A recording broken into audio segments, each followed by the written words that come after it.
Hey, what's up, everybody? This is Charles Sebastian. Welcome you guys to another episode of the DREAMERSPRO show, where we cover everything from sports, hot topics, classic debates, entertainment, and we give you guys a fresh perspective on things and how we see them. And today we have an excellent show for you guys here today.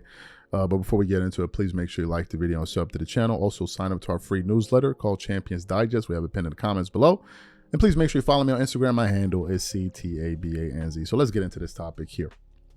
All right, let's get into this. So with the passing, with every day, I'm slowly getting more comfortable talking about these things because this is something that I spend a lot of my time watching when I'm not focused on the NBA or making NBA content. I'm following the news, really trying to understand what's going on in the world and where we're going, not only as a nation but as a world, right? With all of the things that are happening on a global scale here. But anyway, I came across a channel that, funny enough, I was not subscribed to. And it's a Democratic strategist channel, James Carville. His channel is actually called Politicon. Now, I don't know if it's his channel. I haven't watched it much, but I've seen some videos from this particular channel. And it has the following title saying, James Carville, Trump is cooked. And I'm like, okay, that's interesting. Why is he saying it? Obviously, as I just said, he's a Democratic strategist, so he's not going to be a fan of Donald Trump, and most Democrats are not, which we totally understand.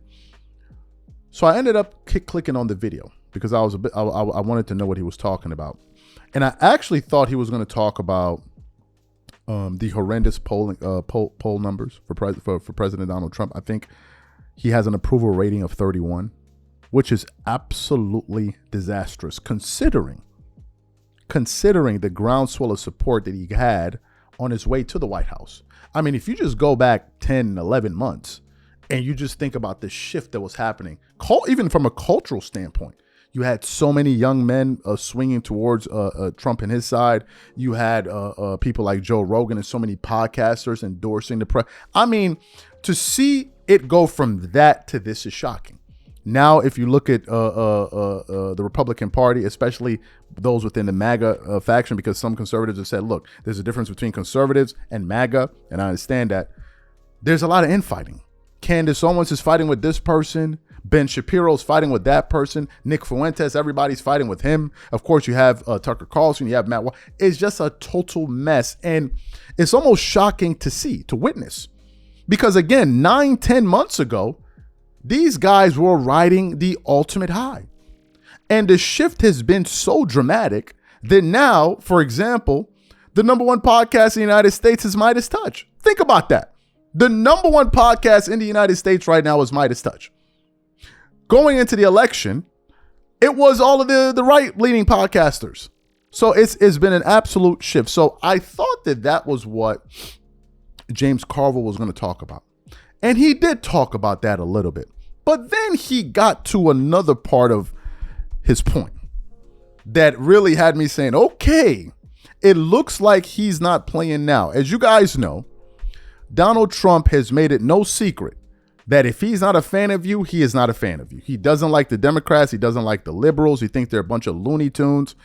He thinks they're crazy people. He says that in various ways. Whenever you put a microphone in front of him, he thinks that they're evil and all kind of crazy stuff, right? Well, James Carville in this show is saying that if the Democrats win the midterms, he said that they should seek revenge against the president and his administration and his followers, and any Democrat that's talking about, oh, let bygones be bygones and let's forgive and forget. He said you should be silent. He said he doesn't want to hear anything else coming. Anything, if you're not talking about revenge, he doesn't want to hear you talk. So for those of you who didn't hear what he had to say, take a listen to his comments here, and then we're going to come back and continue on the show. Take a listen to James Carville here. Phase one in the battle to save the United States of America has ended in a glorious success. And that phase one was that Trump would literally fall under his own stupid, fat, slob, incompetent, crooked weight to the point that the American people don't want to have anything more to do with him. Mission accomplished. It's all over but the shouting. Now, that is the really good news.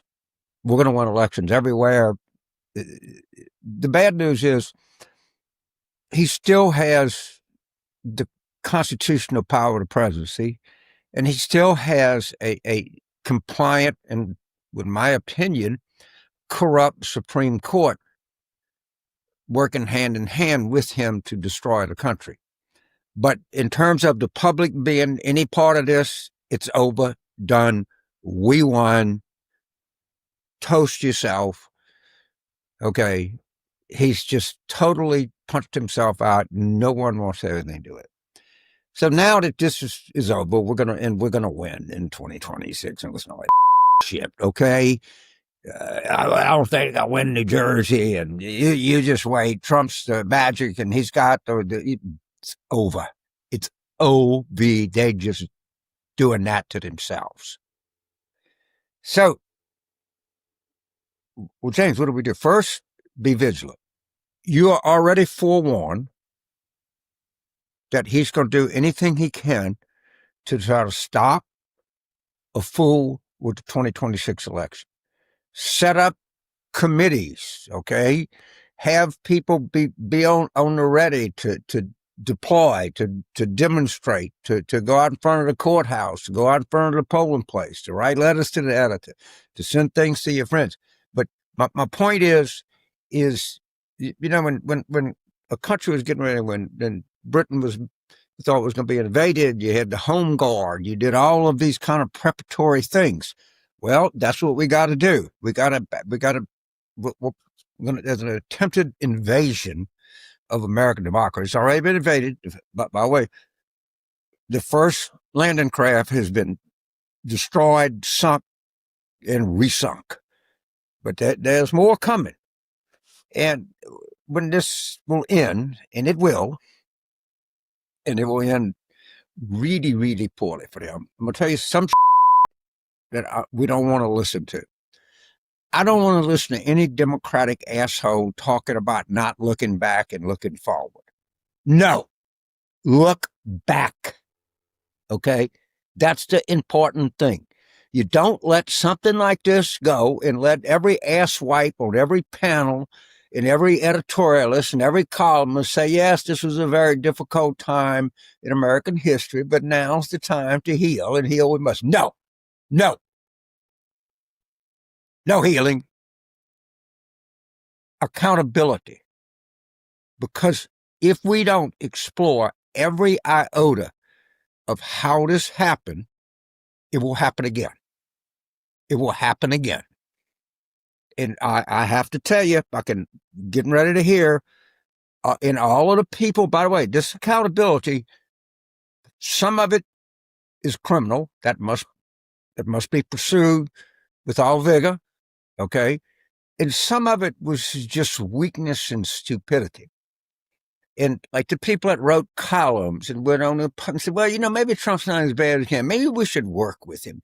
Maybe the Democrats have this Trump derangement syndrome. Well, just because Trump is for it, that doesn't mean that it's bad. Oh, we got to learn to talk to each other. Oh, Excellent. So you heard what he had to say. Now, he also mentioned the part about corruption. Right. And I think it's important that we discuss this a little bit. And I'm going to be reading from two different articles today. I'm just going to be skimming through quickly. One of them is from The Guardian, and it says, Trump is flaunting his corruption. It is changing what the U.S. thinks of scandals. Now, I just want to quickly go to the parts where they were trying to basically chronicle some of the corruption here. It says if Trump's shamelessness is one superpower, his ability to flood the zone is another. He has spent the past decade proving the thesis that while one crisis can topple a politician, 100 crises are subject to the law of diminishing returns. It's Watergate every day. Read the headline. Then it continues on. In a 2005 conversation captured on All Access Hollywood tape released in 2016, he describes his approach to women. I just start kissing them. And when you're a star, they let you do it. You can do anything. Grab them by the you-know-what. Continues on. He has urged foreign governments to investigate political opponents. During a 2016 campaign rally, Trump said, Russia, if you're listening, I hope you're able to find the 30,000 emails that are missing, referring to rival Hillary Clinton's deleted emails. In 2019, he publicly called on China to target Joe Biden, saying China should start an investigation into the Bidens. In a 2017 NBC interview, Trump openly stated that he fired Comey because of the Russian thing, the Russian thing, referring to an investigation into Russian election interference. This admission was cited in the special counsel Robert Mueller's report as potential evidence of obstruction of justice, yet Trump framed it as a decisive action rather than wrongdoing. Trump expressed no contrition over the deadly insurrection at the U.S. Capitol on January 6, 2021, but rather persisted with his false claim of a stolen election, hailed the rioters as patriots, and issued a blanket pardon of them on his first day in office. In May this year, the president said he will accept a $400 million luxury plane from Qatar and use it as Air Force One, defending the arrangement as a gesture of good faith, despite concerns that it could violate the U.S. Constitution's Alumnus Clause. The Trump organization, run by the president's two oldest sons, struck a series of lucrative deals in the Middle East. And it goes on and on and on. Now, there's another article here that I want to quickly jump to. This is from, let me see the website here. I'm trying to, Warren, I think warren.senate.gov. Anyway, it's talking about some of the transgressions this here. It says, so count me with. In just 100 days, Donald Trump, his family, his administration have, and I'm just going to quickly go through them quickly. He says Trump turned the White House into a Tesla dealership. Obviously, we all remember that when he was selling Teslas on the front lawn, which was stunning within itself. Fired an independent commission at the FTC. Punished former officials who opposed his 2020 election lies. Paid for the White House Easter egg roll by soliciting corporate sponsors who have business pending with the government, helped Trump's son set up a club, pay $500,000 for access to Trump's cabinet, declared there would be no tariff exceptions, then permitted Apple CEO behind the scenes access and proof iPhone tariffs were cut. Created an opening for insider trading by reportedly giving Wall Street exclusive information about trade talks. That's just insane. And at the time when that was going on, a lot of people were questioning, is this market manipulation? Then you had the video of the president in the White House with some of his pals essentially saying, yeah, man, you made a lot of money. He made $900 million. He went 1.2 billion. And we're sitting there like, is this really like, are we actually seeing this happen in front of our eyes, right? Like, it's just crazy stuff. Continues on. It says hosted $1 million dinners between big pharma CEOs and their regulator, RFK Jr. Launched crypto meme coin right before inauguration to make millions of dollars, then increased the value of those coins by signing executive orders making crypto a priority. Launched a meme coin for Melania 2. Promised his rich as hell donors a giant tax handout, and is working to deliver. And then I'll read a few more. It says limited corporate foreign bribery investigations, halted enforcement of the corporate transfer, and it just goes on and on and on and on and on and on and on and on and on, right? Goes on and on and on and on. What are my thoughts about this? It's too late. It's too late for mercy. It's too late. Liberals, Democrats, however you want to characterize them, they are furious at this administration. They are furious with this administration. They're not, if they have an opportunity to take them out of power, they will. As a matter of fact, Steve Bannon has said as much that if the Democrats win the midterms, they will try to impeach the president. He has made that 100% clear. And he also fears that in 2028, if they seize power again, a lot of them are going to go to jail for breaking laws and all kind of stuff. Look, and you know what? I can't be mad at them. I can't be mad at them because when the president and his guys came in, they didn't hide their feelings about it. No. Ain't no, oh, we're going to, no. And Carville brought up a good point. They said if you don't reprimand these people, not all of them, but those that, did unsavory things, then it could repeat itself again. So I agree with him. I agree with him 100%. But right now, what you're witnessing is by that time, the shift will be catastrophic and it will be cataclysmic. Because as I said, the president's approval rating is low. A lot of his supporters are beginning to jump ship because a lot of the things that they were sold on, they're not getting. The president said, we're not going to go to war. We're ending wars now. It looks like he's going to war. That's something that they're not happy about. Then you had the reluctance to release the Epstein files. That was something that really got his base fired up to the point where he was now insulting his own constituents. People that voted for him and put him in office, he was calling you're fake supporters and you're an idiot. And like, even his own supporters were stunned. They were stunned by it all. So it's a big cluster, you know what? And James Carville is like, look, man, no mercy. No mercy.